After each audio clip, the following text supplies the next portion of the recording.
जब आप एक नर्सिंग कॉलेज में कदम रखते हो ना, तो वहाँ पर एक आपकी नई जर्नी की शुरुआत नहीं होती, वहाँ एक ज़िंदगी की शुरुआत होती है। क्योंकि आपको वहाँ पर कुछ रूल्स दिए जाते हैं, जो कि आपको फ़ॉलो करने पड़ते हैं। ये एक डिसिप्लिन फ़ॉलो करने के लिए नहीं होते, बल्कि एक अच्छी नर्स और एक अच्छा इंसान बनाने के लिए होते हैं। तो इस वीडियो में आपको मैं सारे रूल्स एंड डिसिप्लिन्स बताऊँगी, जो कि एक नर्सिंग स्टूडेंट को और अपनी नर्सिंग लाइफ़ में फ़ॉलो करने पड़ते हैं। तो इस वीडियो को पूरा देखें, अगर आप भी एक नर्सिंग स्टूडेंट हैं तो। So hello friends, welcome and welcome back to my channel again. तो कैसे हैं आप सभी? मैं तान्या खान सैफी फिर से वेलकम करती हूँ आपका अपनी न्यू वीडियो में। ये वीडियो आपके लिए बहुत ज़्यादा इंपॉर्टेंट है। ये आलतू-फालतू की वीडियो देखने से अच्छा है आप तरीके की वीडियो देखो, जिससे आपको लगे कि हाँ, हम एक नर्सिंग प्रोफेशन में हैं। आप अपना नर्सिंग प्रोफेशन बहुत ही अच्छे से फॉलो कर पाओ, ठीक है? तो बहुत ही यूज़फुल वीडियो होने वाला है। अगर आप भी नर्सिंग प्रोफेशन में आपका नया-नया कदम है, तो प्लीज़ इस वीडियो को ज़रूर देखना और लास्ट तक देखना, और वीडियो अच्छा लगे तो प्लीज़ लाइक करते हुए ज़रूर जाना, और कोई भी डाउट हो, कोई भी प्रॉब्लम हो, आप मुझे कमेंट कर सकते हैं। मैं नेक्स्ट वीडियो में उसका सॉल्यूशन आपको बताऊंगी, ठीक है? तो thank you so much. Video को स्टार्ट करते हैं।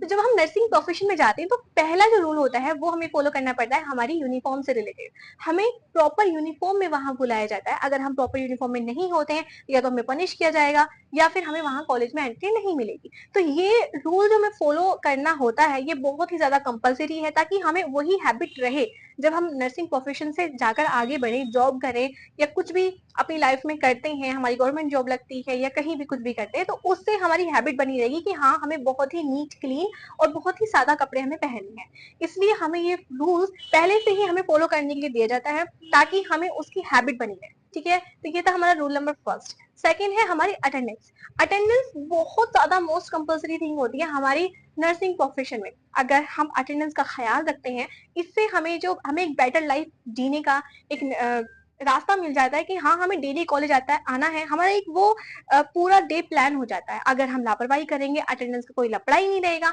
तो फिर हम अपनी मर्जी चलाएंगे और हमें रूल्स एंड रेगुलेशंस का पता ही नहीं चलेगा। जब मर्जी कॉलेज आए, जब मर्जी नहीं आए, तो हमें नहीं पता चलेगा हमारे लाइफ के डिसिप्लिन का। अगर हमें 75% या 80% कॉलेज में अटेंडेंस मांग रहे हैं, तो वो है सिर्फ आपकी जो पूरे दिन का जो डे प्लान रहता है, वो ताकि अच्छे से सेटल हो जाए। क्योंकि नर्स को अच्छे से प्लान करना पड़ता है अपना पूरा डे, ताकि वो अपने लिए नहीं जीती। नर्स को जीना पड़ता है पेशेंट्स के लिए, ताकि वो अपना थकी हुई भी है, अगर उसे कोई काम भी है, तो सबसे पहले वो पेशेंट की केयर करे, बाद में वो चीजें करे। इसलिए अटेंडेंस को रखा गया है, ताकि आप थके हुए भी हो, आपको कोई प्रॉब्लम भी है हल्की फुल्की, तो आप उसे एक साइड करके अपनी अटेंडेंस कंपल्सरी करो, ताकि उससे आपकी जो लाइफ का जो शेड्यूल है वो बना रहे, अच्छा रूटीन बना रहे, और आपको हैबिट रहे कुछ अच्छा करने की और डिसिप्लिन में पूरा दिन वर्क करने की। तीसरी चीज है आपका पेशेंस, आपका रेस्पेक्ट, कि आप अपने सीनियर्स को, अपने टीचर्स की कितनी सुनते हो, कितनी रेस्पेक्ट करते हो। रेस्पेक्ट करने का मतलब ये नहीं होता सिर्फ आपने गुड मॉर्निंग विश कर दिया या गुड आफ्टरनून विश कर दिया, खाने को पूछ लिया, या ये सब चीजें नहीं होती हैं। रेस्पेक्ट करने का मतलब होता है अगर वो कुछ चिल्ला भी रहे हैं, आप पर डांट भी रहे हैं, तो उसको ध्यान से सुनना और अपने अंदर पेशेंस बना के रखना, क्योंकि ये चीज आपकी आने वाली लाइफ के लिए, आने वाली जर्नी के लिए बहुत ज्यादा इंपॉर्टेंट है। क्योंकि जो पेशेंट होता है वो फ्रस्ट्रेट होता है कभी कभी, तो वो आपको कुछ भी बोल सकता है। तो इसलिए आपको वो पेशेंस अभी से सिखाया जाता है नर्सिंग कॉलेज में, ताकि आप जाकर वहां पर पेशेंट की केयर अच्छे से कर सको। अगर पेशेंट फ्रस्ट्रेट है और आप भी उसे फ्रस्ट्रेशन निकाल देते हो, तो वो आपकी केयर के अंदर आता ही नहीं है। फिर पेशेंट तो ऑटोमेटिक और बीमार हो जाएगा कि हाँ, ये मुझे उल्टा डांट रहा है। तो इसलिए जब कोई बीमार होता है, तो उसको हमें बहुत ही ज्यादा नरमी से उसके साथ पेश आना पड़ता है। तो ये चीजें आपको अभी से फॉलो करनी पड़ती है, ठीक है? फोर्थ थिंग है आपकी ग्रूमिंग, खुद का पहनावा अच्छे से रखना, ठीक है? तो देखिए, ये भी चीज आपको नर्सिंग कॉलेज में सिखाई जाएगी कि आपको नीट एंड क्लीन जूड़ा बनाना है, जूड़ा बन बनाना है। आपको अच्छे कपड़े मतलब साफ सुथरे पहने हैं, प्रेस करे हुए पहने हैं, धुले हुए पहने हैं, शूज पहने हैं। ये भी एक पर्सनल ग्रूमिंग में आता है। हर एक प्रोफेशन का अलग अलग प्रोफेशन ग्रूमिंग होता है। आपका नर्सिंग में आपको कॉलेज में जाकर सिखाया जाता है कि आपको कैसे नीट एंड क्लीन कपड़े पहनने हैं। हाँ, हालांकि मैं अभी नर्सिंग स्टूडेंट के अवतार में नहीं हूँ, तो इस चीज को लेकर अंदाजा मत लगाना। जूड़ा सबको बनाना पड़ता है, और अपना एक बहुत ही ज्यादा नीट एंड क्लीन खुद को रखना पड़ता है। ये चीज भी बहुत ज्यादा इंपॉर्टेंट होती है, क्योंकि जब आप पेशेंट के पास जाते हो, अगर खुद ही आप साफ सुथरे नहीं हो, खुद ने ही अपना हुलिया बिगाड़ा हुआ है, तो पेशेंट पर उस चीज का क्या इफेक्ट पड़ेगा। अगर आप किसी को कुछ सिखाने जा रहे हो, तो सबसे पहले उस चीज को अपने अंदर एब्जॉर्ब करो, तभी आप दूसरे इंसान को सिखा सकते हो। तो ये चीज भी बहुत इंपॉर्टेंट होती है आपके नर्सिंग प्रोफेशन के लिए। फिफ्थ थिंग है आपकी कि आपको मोबाइल यूज नहीं करना है, ठीक है? आपको अपने कॉलेज के दौरान जब आप कॉलेज में पढ़ने जाते हो तो आपको वहाँ पर मोबाइल यूज़ नहीं करना है। कुछ कॉलेजेस में क्या होता है कि मोबाइल को सबमिट कर लेते हैं ताकि स्टूडेंट जो हैं वो ये मोबाइल यूज़ ना कर पाएँ। लेकिन कुछ स्टूडेंट्स कुछ कॉलेज ऐसे होते हैं जहाँ पर मोबाइल रखने की तो परमिशन मिल जाती है, लेकिन मोबाइल को यूज़ करने की परमिशन नहीं होती। वो इसलिए ताकि आप अपनी आने वाली जर्नी में जब आप क्लिनिकल में जाएँगे तब आपको मोबाइल यूज़ करने की आदत ना रहे। आप अपनी क्लिनिकल के ड्यूरिंग मोबाइल यूज़ ना करो, वहाँ पर आपका पूरा फ़ोकस पेशेंट की केयर पर होना चाहिए। इसलिए अगर आपका माइंड डाइवर्ट होता है, आप फ़ोन चलाते हो, तो कोई भी जो हादसा है वो हो सकता है। पेशेंट अगर चिल्ला रहा है, परेशान है, उसको कोई भी परेशानी है, अगर आप उस पर ध्यान नहीं दे रहे हो, मोबाइल एक ऐसा डिस्ट्रैक्शंस होता है जो आपको किसी भी चीज़ से हटा सकता है, आपके काम से। तो इसलिए मोबाइल को यूज़ करने की जो आदत है, वो जो मोबाइल को यूज़ ना करने की आदत है, वो आपको यहीं से आपकी डाली जाएगी ताकि आप अपने नर्सिंग प्रोफ़ेशन में अच्छे से रोल प्ले कर पाओ, एक अच्छी नर्स बन पाओ, ठीक है?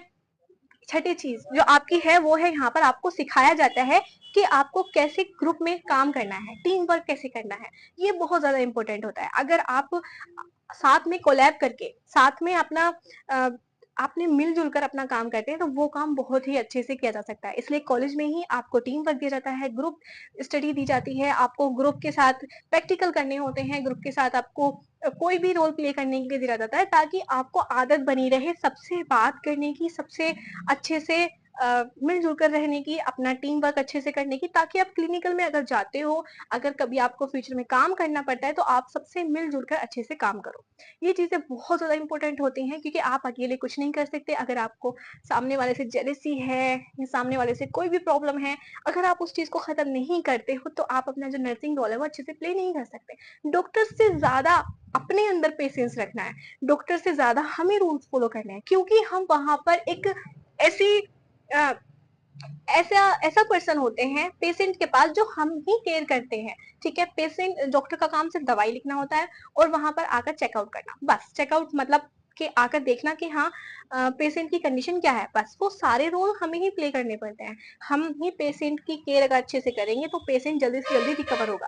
अगर हम टीम वर्क नहीं करते हैं, अच्छे से कोलैब नहीं करते हैं अपने जितने भी साथी होते हैं, जो नर्सिंग स्टाफ होता है, तो पेशेंट की कंडीशन शायद बिगड़ भी सकती है कि हाँ, इंजेक्शन मैंने लगाया था, तो मेडिसिन तू देगा। तो इस चीज़ में अगर हम उससे नहीं बोल रहे हैं कि मेडिसिन तुझे देनी है या फिर तू नहीं देगा तो मैं दे दूँगा, तो उससे क्या होगा आपकी पेशेंट की जो हेल्थ है उस पर इफ़ेक्ट पड़ेगा।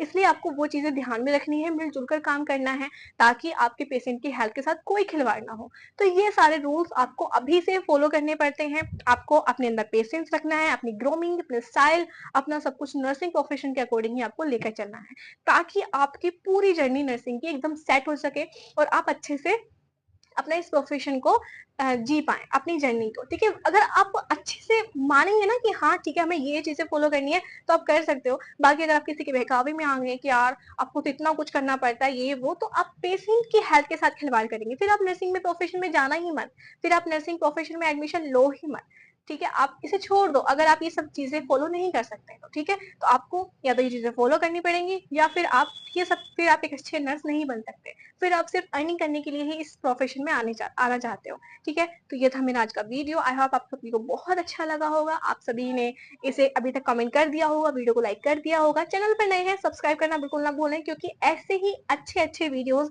इस चैनल पर आते रहते हैं। कोई भी डाउट हो, कोई भी प्रॉब्लम हो, कमेंट कर सकते हैं, आपको नया वीडियो मिल जाएगा। थैंक यू सो मच यहाँ तक देखने के लिए। Tata bye bye.